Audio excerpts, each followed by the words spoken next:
لكنه دخل على جثمان النبي عليه الصلاة والسلام في الحجرة الشريفة، دخل عليه وقال: ليس البكاء وإن أطيل بمقنعي، الخطب أعظم قيمة من أدمعي،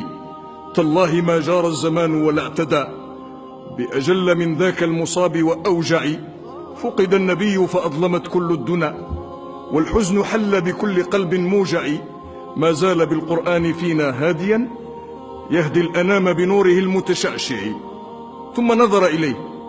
نظر إلى جثمانه الشريف، قال له: بأبي أنت وأمي يا رسول الله، لقد كنت تخطب الناس على جذع نخلة، فلما كثر الناس اتخذوا لك منبرا، فحن ذلك الجذع إليك حتى وضعت يدك الشريفة عليه فسكت، فأمتك أولى بالحنين إليك. بأبي أنت وأمي يا رسول الله، لقد ذكرك الله بالعفو قبل أن يذكر لك الذنب، فقال: عفى الله عنك لما أذنت له. بأبي أنت وأمي يا رسول الله، إن الله جعل طاعتك طاعته، فقال: من يطع الرسول فقد أطاع الله. بأبي أنت وأمي يا رسول الله، إن الله تعالى أرسلك آخر الأنبياء وذكرك أولهم، فقال: وإذ أخذنا من النبيين ميثاقهم ومنك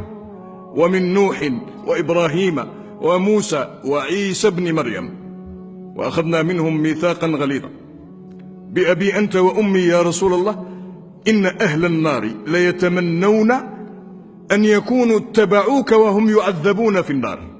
وقالوا: يا ليتنا أطعنا الله وأطعنا الرسول. بأبي أنت وأمي يا رسول الله،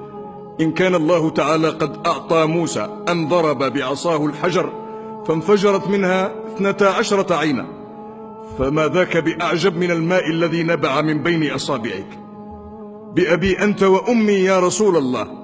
إن كان الله تعالى قد أعطى سليمان الريح غدوها شهر ورواحها شهر، فما ذاك بأعجب من البراق الذي ركبته من مكة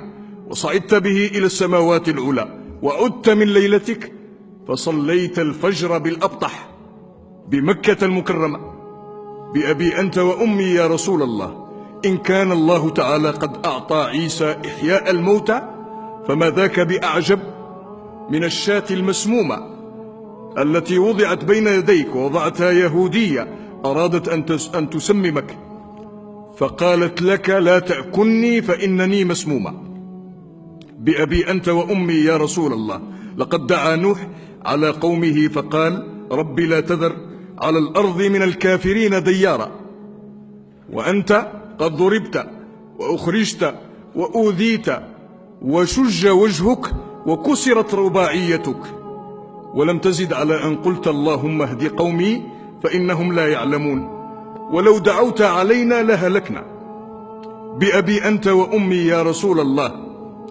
لقد تبعك على قصر عمرك وقلة دعوتك ما لم يتبع نوحا على طول عمره وطول دعوته، فآمن معك كثير وما آمن معه إلا قليل. بأبي أنت وأمي يا رسول الله، لو لم تجالس إلا كفءا لك ما جالستنا، ولو لم تواكل إلا كفءا لك ما واكلتنا،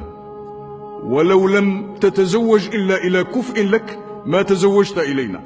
ولكنك جالستنا وواكلتنا وتزوجت إلينا، وركبت الحمار وأردفت خلفك ووضعت طعامك على الأرض تواضعا منك يا سيدي يا رسول الله. هذا هو سيدنا عمر الذي كان ينظر إلى النبي عليه الصلاة والسلام على أنه قدوة.